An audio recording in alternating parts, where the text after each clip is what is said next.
I just thought, I'm their entertainment for the day. I assumed it was gonna go how it always has. Nobody cares about what they say because the chuds literally only harass for the fun of it. Wrong! What's up, Space Pirates? This is your Admiral, the ever-charming Dr. Disaster, and it is amazing just how deep the narrative runs for all the progressive turds in the gaming industry who consistently want to be portrayed as poor and innocent people being steamrolled by all the evil chuds.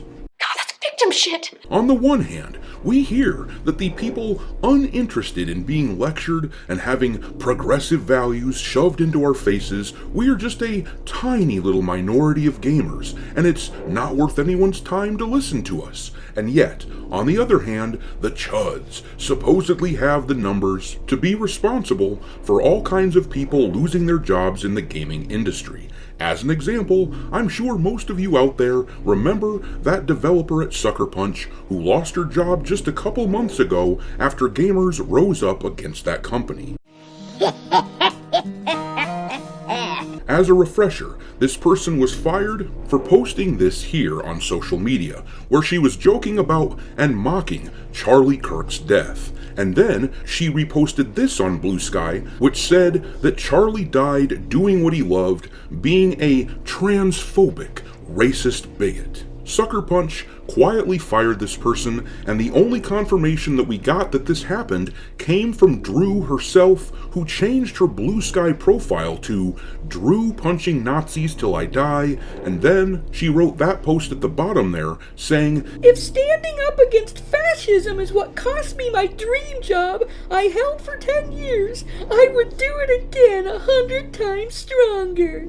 You're an idiot. Well, we're now a few months after all this went down, and this developer has now been interviewed, and naturally she's still playing the victim, acting as if joking about this level of violence isn't precisely what normalized it and made it seem possible in the first place. One thing that is extremely interesting, though, is her story as to how all this went down behind the scenes. Sony was apparently quite vocal about how she was inciting violence with her posts, or at least in their discussions with her, they were quite vocal about it. But they couldn't be bothered to address this issue publicly. Anyhow, we're going to take a look at what this person said in this interview, but spoiler alert, this is what you're going to learn from it. She's mentally retarded. Most definitely. You have the proper medical paperwork? Can't you see how retarded she is?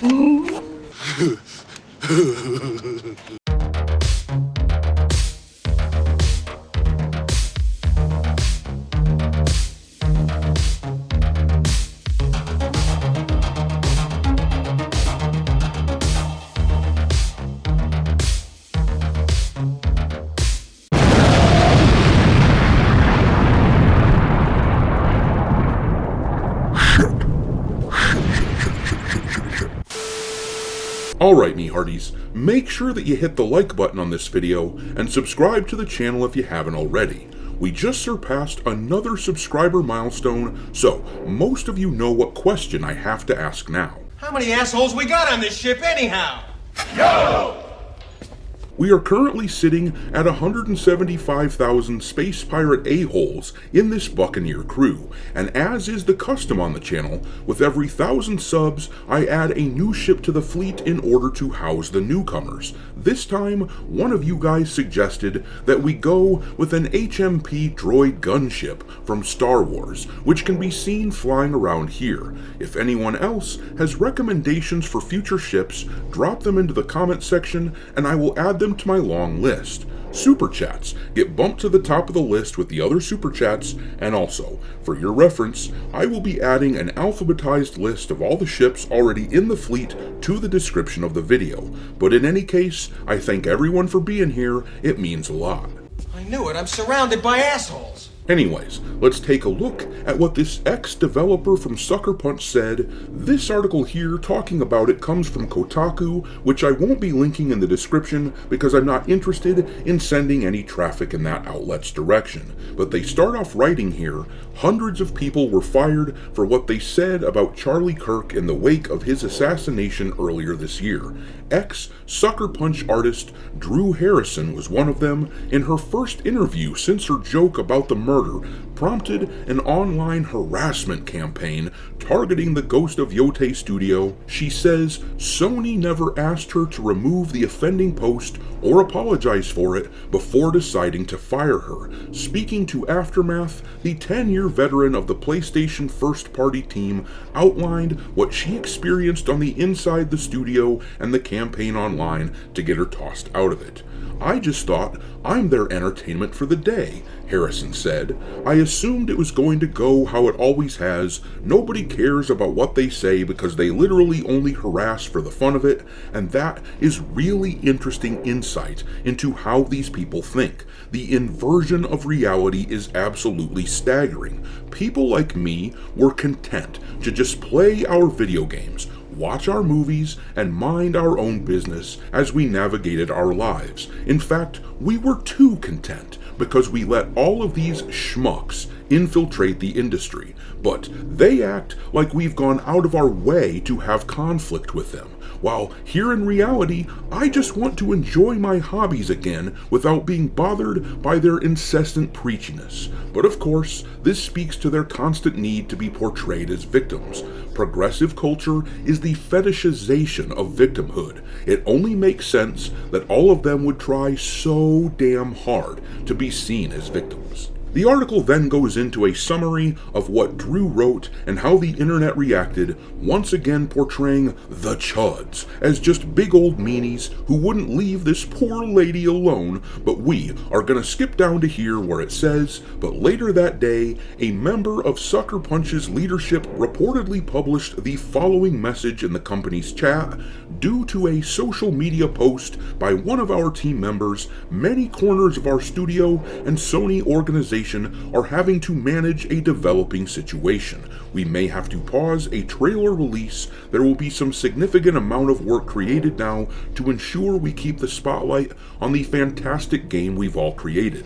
Please be mindful of how you represent yourself online." Harrison told Aftermath she was contacted later that day for an unscheduled call with a Sony HR rep, not a studio manager, who told her she was being immediately fired for allegedly inciting violence with her social media joke. And here I just have to pause and ask, why in the bloody hell couldn't Sony have said this sort of thing in public?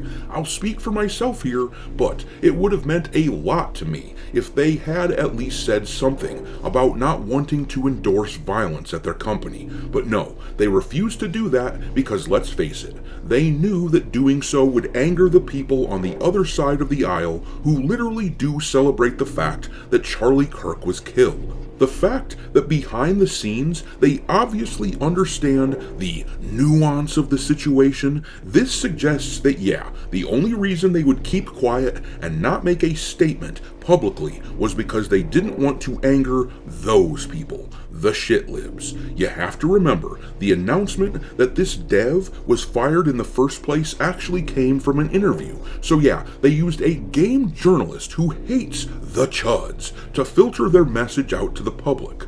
Well, that makes their position on the issue pretty damn clear-cut, and it makes me feel pretty justified in deciding not to give Ghost of Yotei a chance. But reading on in the article, it says next, "Full disclosure, the joke was not in the best taste," Harrison said, "but at no point did anyone ask me to delete it. At no point did anyone ask me to apologize, and for the record, I would have. I would have worked with PR to write an apology. It feels like nobody investigated the harassment me and my coworkers were receiving. So which one is it, lady?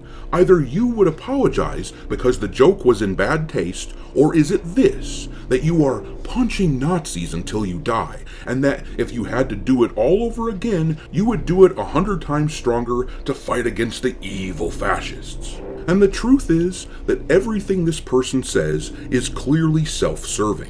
She would have pretended to be contrite to her now former bosses in order to keep her job, but deep down it's evident that she is just a spiteful shithead.